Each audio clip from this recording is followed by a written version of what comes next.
What's up? It's your favorite party boy, Napalm. We are kicking it live with my man Damon and musicsmylife.com. Stay tuned.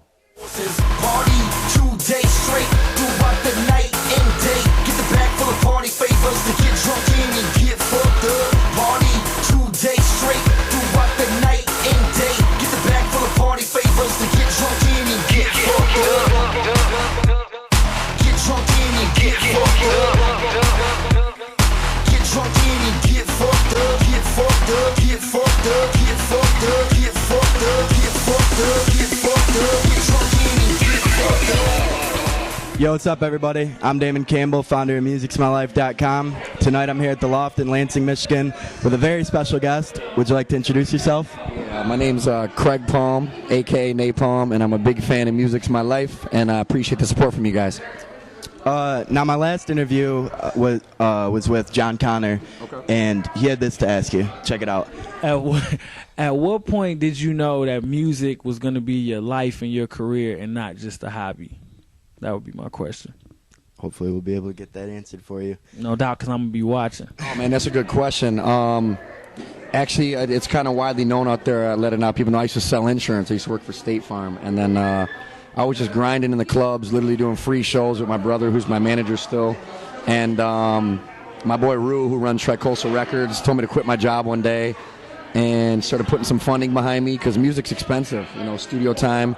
And once I started building a team around me, started getting marketing people and people writing hooks, and it just felt right, you know what I'm saying? I knew I had a talent, not to be cocky, I knew I had something there, but I just needed the help. So once Rue told me to quit my job and move out to Florida with him, I knew it was on. So that's awesome. And that was about a year ago, so it's been a good year. Fast-paced. Yeah. At this point in your career, do you now consider music your life? Absolutely. I eat, breathe, and sleep it. And I was telling you when I saw you in the hallway earlier, we got a 70-city fall tour setting up. We got some big features. I got a beat from Cool and Dre, who worked with Drake and Lil Wayne. And we're about to start getting some radio play, so it's for real now. It's cool, and I want people to notice that, and we're starting to get some respect, so it's cool. For sure. It's bigger than just partying, you know what I'm saying? Yeah, yep. It seems like you're both embraced and ridiculed for your party image and the way I guess, glorification of partying in your music. How do you continue to build that image to work to your advantage, but at the same time in your music show the naysayers, pun intended, that dope. I like that. That's gonna be my battle name, naysayer, motherfucker.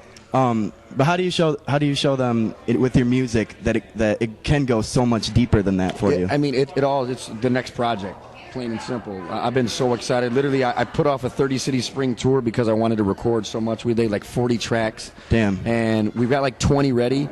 We're still debating whether we want to drop like an 8-song EP or like a 15-song mixtape. But I'm so confident in my music and my team, and I think it's really going to show through. My first mixtape, I just did it because I had become a rapper. Right. We were like, we got to get a mixtape out there, but we didn't really put much time into it. So we hold up in Hollywood, and we record next to Kesha and Flo Rida and all the big boys. We actually got it right here. One, yeah. Dirty Girls Like Dirty Beats. That was cool, but the music speaks for itself. I never try to be someone I'm not, and you can never please everyone. You're going to have hip-hop heads that hate you, and you're going to have party people that are competitive with you. That's just part of the game, but we let the music speak. We have fun on stage. I respond to every single person on Twitter and Facebook, and I think that's big. Like, you got to stay humble, and those fans can stay with you for life. You know what I'm saying? So you just got to, it just comes on your passion, and like I said, the next project is going to speak for itself. So, how much work did you put into Electronic Chronic? Oh, man, a lot. We recorded out in Paramount Studios, like I was saying, where a lot of the big boys record out there, and we were doing 12-hour sessions. So it was spotty here and there. You know what I'm saying? We did a retreat for like 5 days where we made like 20 tracks. Then we'd go do 12-hour days. We'd go off, go blow some steam in Vegas, go party or wherever. Yeah. But it's been a good 5 months on and off that we've been doing that and doing tour stops here and there. But we're proud of it. There's been a lot of recalls and edits and shit like that. But it's fucking dope, and you guys are going to like it. Walk us, if you will, Yeah. Through your creative process while recording a song. I mean, mentally kind of take us with you into the studio. What are you doing? What are you thinking? How are you feeling? one thing everyone always asks me, because I party a lot, you know what I'm saying? We party pretty hard. But I drink, you know what I'm saying? We'll drink some wine and smoke a little bit, but I'm not crazy all the time. When I'm in the studio, I'm there to work, you know what I'm saying? Like, we're there to focus, you know, it costs money to be in there, and we're there to make hits, you know what I'm saying? So, like I said, a lot of it is based off a beat I hear, or Lenny may come. Lenny, my songwriter, one of my songwriters, may have a hook, and he'll be like, yo, dog, I get this concept, and then I'll just write a song. I never beat my head against the wall. Every song I've written has been written in like under 2 to 3 hours. Not that that's cool or any better than anyone. It's just I'm an instincts person. I don't scribble and rack my brain. If it's not working, I'll push it aside. It gives it more a natural move on feel. to the next. Yeah, so I'll freestyle a lot in my head and just jot down words, and from there I'll match up syllables to make full sentences and kind of build on it from there. But we all vibe in the studio. I'm not with these guys every day. Sometimes I'm alone, just with my manager and the engineer, and we'll just finish songs. But we feed off each other, so it's a team effort. And I'm a humble guy. I wouldn't be here without my team. So there's a lot more than just a rapper involved in it. That's awesome. And, yeah. You attended this year's Grammys. Yeah, and I did, man. Sat behind Drake and Will Smith. I was on TV a couple times. My mom said I haven't even seen it yet. But yeah, Kobe, he wrote a song, Voices in My Head, or he wrote the hook for it. Eminem picked it up, and he's actually talking to myself. Wrote Kush, which a lot of people don't know. Kobe was kind of a ghostwriter, but he's working with us at Tri-Coastal now. So shouts to Kobe. He lives with me out in Hollywood. And Dr. Dre and them love him. He's got a couple of tracks he landed on Detox, too. So wow. I'm so fucking excited to be working with him. He's so talented. That's sick. Wait, what were you saying, though? Just about being at the Grammys. Oh, being at the Grammys. Oh, yeah. So I went to go support him. And real quick, I'll sum this up real quick. So I was late, and he was in a red carpet, and I was just there to support. So I walked down, and I'm all alone. You know, I got my little suit on. They dressed me up in. And I walked down. There was a commercial break because I was late, and the guy goes, oh, shit. I'm like, what does that mean? He goes, you're fucking close, dog. And I go, oh, my God. I'm all by myself. I'm nervous. Walk down. I dodge Beyonce, for real. Dodge J-Lo. Will Smith. I'm like, what the fuck? I turn down. I'm in the 6th row. I can, like, see the sweat on Eminem's head. And I look over. All I see is a huge head full of braids, and he turned around with big old fucking teeth. It's Lil Wayne. Wow. Tyga's right next to me, Lil Wayne. And I'm looking for Kobe because I thought I had his seat. So I'm texting him like, where the fuck you at? Like, he looks at me 5 seats over and points. He's sitting over next to Eminem, and then I'm like, oh, damn. my God. So, I mean, it was cool.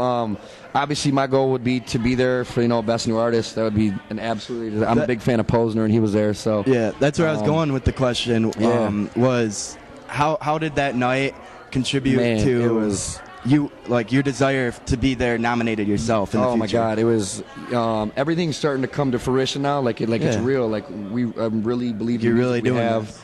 And we got big producers that are co-signing us, and they believe in us. So I don't think it's far-fetched, man. I see these cats like Wiz and Mac Miller, and we've toured with them, and they're all dope as hell. But I think we can do the same thing in our own lane. You're totally on your way. It was so inspiring. It was humbling, and it's crazy, man. If I never go there again, I feel blessed to be there. But I think we're gonna be there.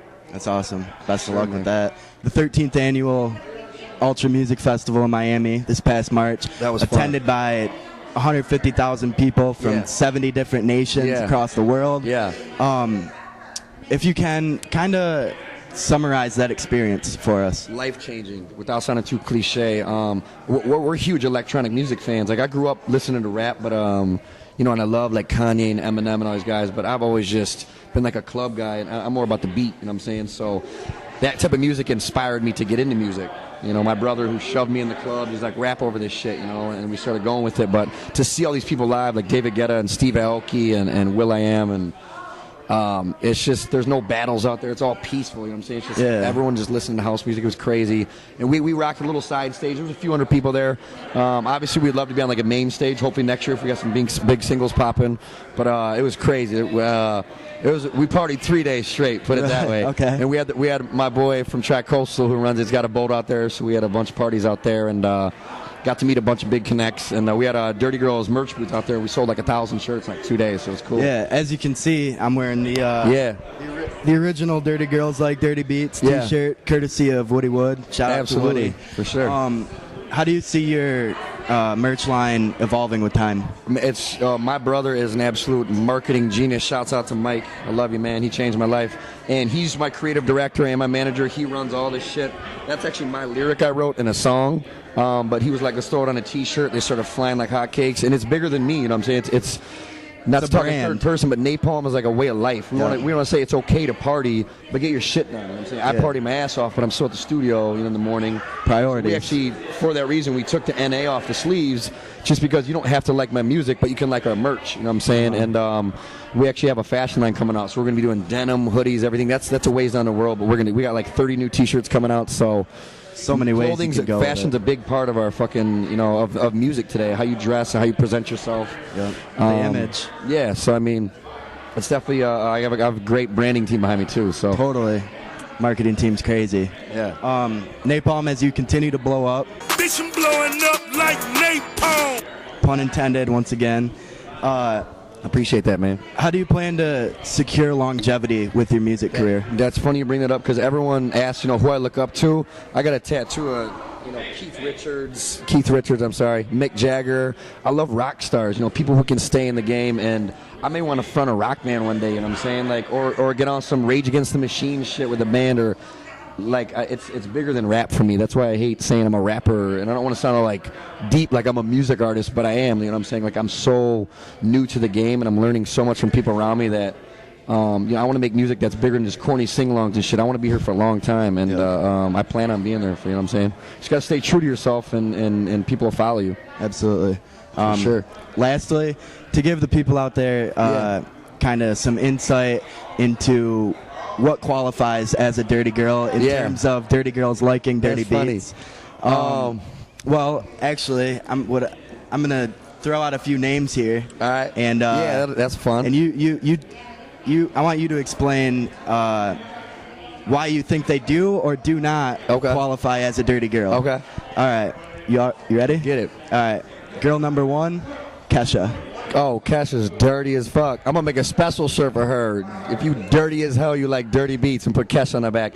She is actually. We already had this before.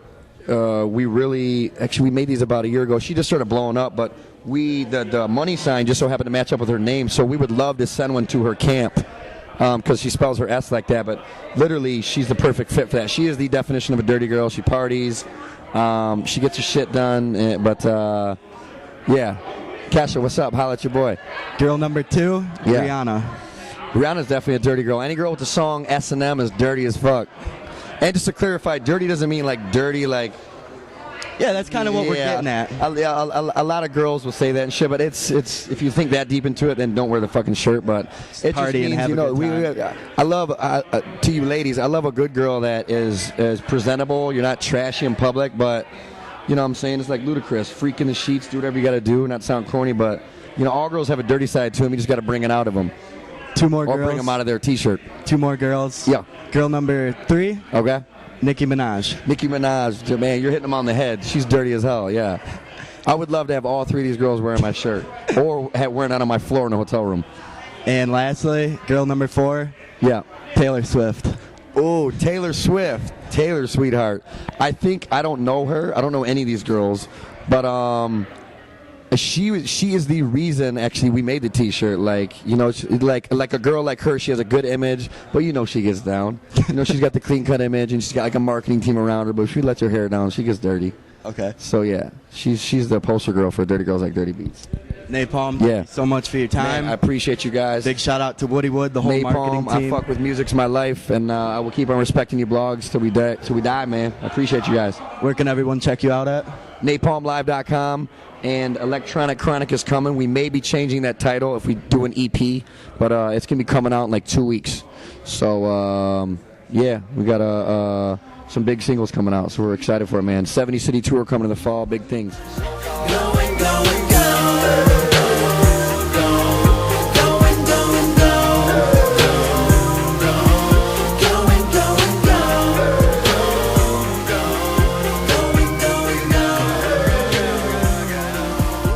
We're here because of the blogs.